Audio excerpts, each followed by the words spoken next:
Hey, what's going on? What's up? What's up? Turn this light on. Hey, what's up, beautiful people? It's Coach Dimitri with WTF. What's the Formula Mentoring Academy? Glad everybody can join me on the live today. If not, welcome to the replay.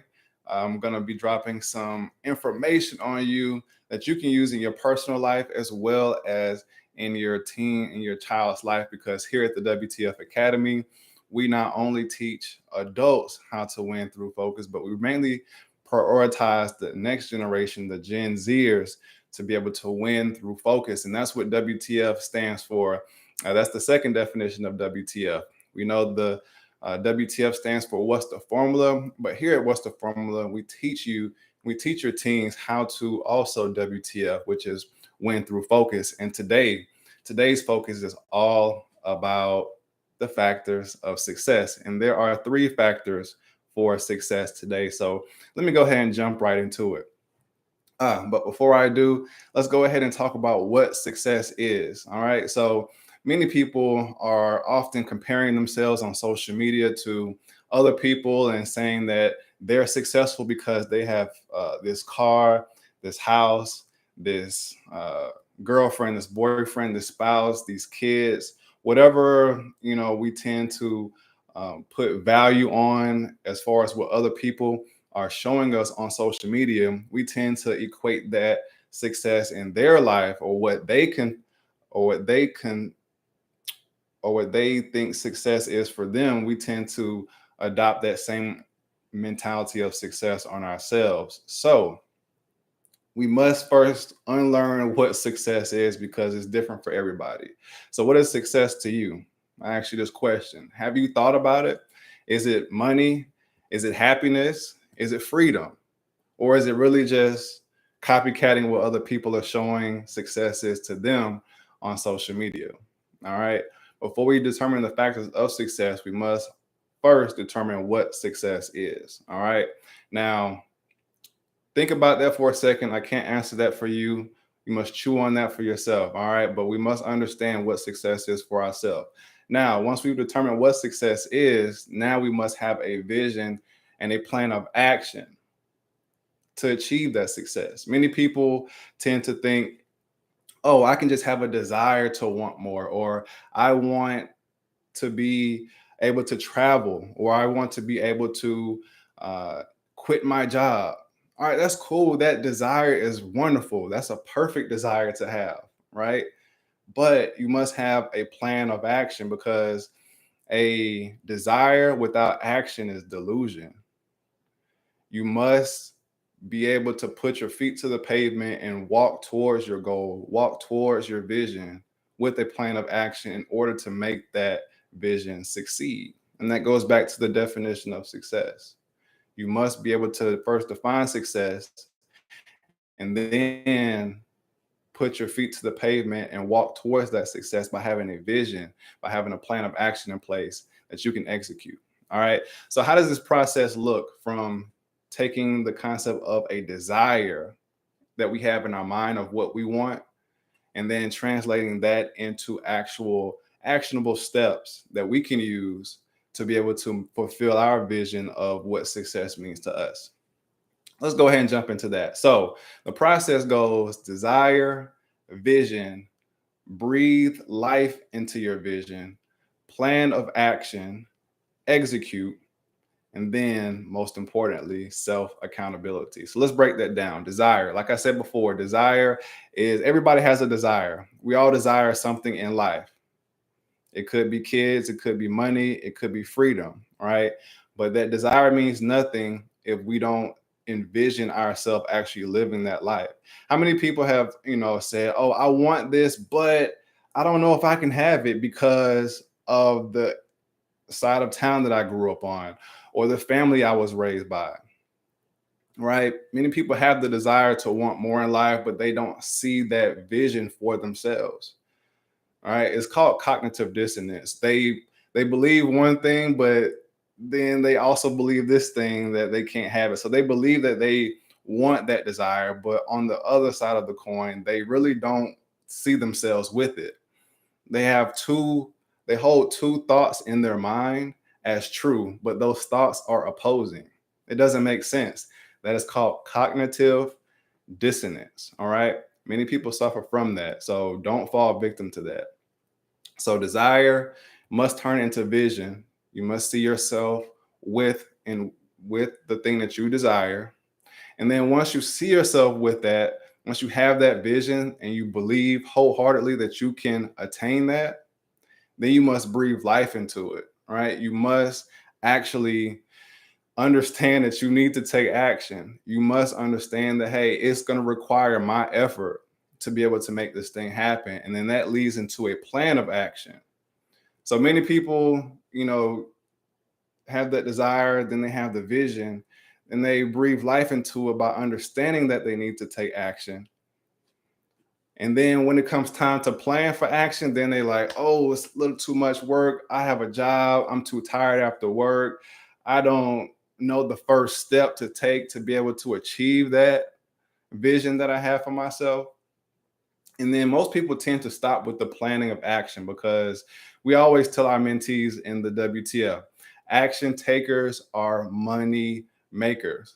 And it's not just a saying that sounds good. It's not just a catchy saying. It's actually true. If you don't take action in any endeavor in life, you're not going to succeed at making that endeavor come to pass. So you must have a plan for your action because you can take action and it'll be the wrong action to take at that time.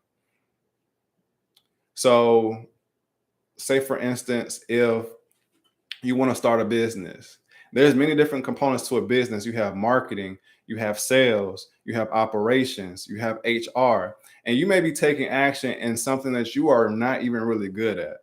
Let's say, for instance, you're an operations person and you're trying to do marketing, right? That's good that you're taking action, but you're taking action outside of the realm of what you're good at. So many people plan to take action in the wrong things when they should be trying to figure out who can help them take action in the areas in which they're not good at so they can focus on the things in which they are good at, right? So planning for that action is just as important, if not more important, than taking the action itself because you want to make sure that you're utilizing your time to the best of your ability because we all have 24 hours and you don't want to waste your time. You don't want to waste your hours on things that you're not good at because you could be, onboarding team members to help you out, to help expedite the process to your success. All right. And secondly, once you plan for action, then you must execute.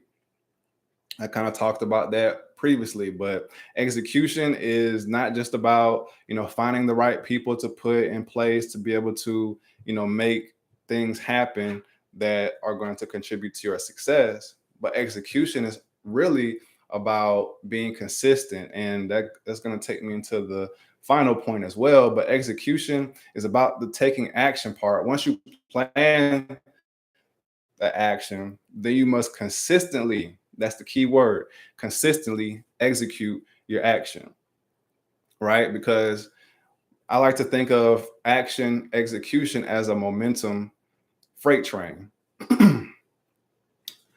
When a freight train is sitting still, it's extremely difficult to get that freight train moving. You must put forth an exceptional amount of effort to get that heavy freight train moving. But once you get those wheels on that train going, it almost tends to, move by itself, or it takes very little effort from that point on once it gets going to be able to keep it going, right? And that's kind of how execution works. Execution is that freight train that's sitting still, but you must put forth an immense amount of effort to get that momentum going with execution.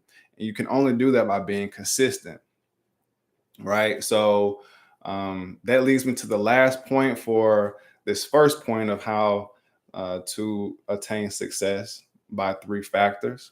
So the last point that I'm going to touch on is self-accountability. This is so crucial because now every day people are saying, oh, it's not my fault why this is happening. It's his fault or it's her fault. I told him or her to do that and they didn't do what I asked them to do. But who's the boss? Did you hire that person? Are you onboarding people on your team who are not helping you? Well, listen, that's not their fault. That's your fault because who onboarded them to your team? Who hired them? Is you. As a leader of your own success, you must take responsibility and be self accountable for your own success. If you're blaming other people for reasons that are in your control, that you have total control over, and you're steady blaming other people, that's a problem. You're probably not going to get to where you want to be in your life because the things that you can't control are falling apart because you're not holding yourself accountable. So, self accountability is the last piece of the puzzle of the process of turning a desire into an actual vision that you basically see yourself as a success in. All right. So, the process goes desire, vision, breathe life into your vision, have a plan of action, execute, and then be self accountable. All right. So, the number 2 factor for success is self accountability. You must be self accountable, like I said before. And what does that look like? Being self accountable means that, like I said before, you have to take responsibility for things that you can control. And how do you do that? You must sit back and reflect and self evaluate your life from time to time, right? So you can't say, okay, what have I done wrong, or what are some things that I need to improve on, if you never sit still in your quiet time to recalibrate yourself, to really self-evaluate your life. In the WTF, we call this turning your L's into lessons. Most people say, I took this L, or I took this loss. No, we don't say we take losses here at the WTF Academy. If we take a loss, we quickly flip that into a lesson. What can I learn from this error that I made? What can I learn from this mistake that I made? That's how you are able to hold yourself accountable, because you're looking within yourself. Listen to the verbiage that I said. What can I do to fix this part of myself? As a leader of your own success, as a leader for your own life, you are the CEO of your life. There's nobody else above you on this planet that is going to be as passionate about your success as you are. All right. So we must be self accountable by taking some time to ourselves, being quiet, and really being truthful with ourselves, and not lie to ourselves about what we need to do to be able to improve and recalibrate any errors that we may have made throughout the process of working to get into our success. All right. And third point, last but not least, we must be strong. We cannot quit.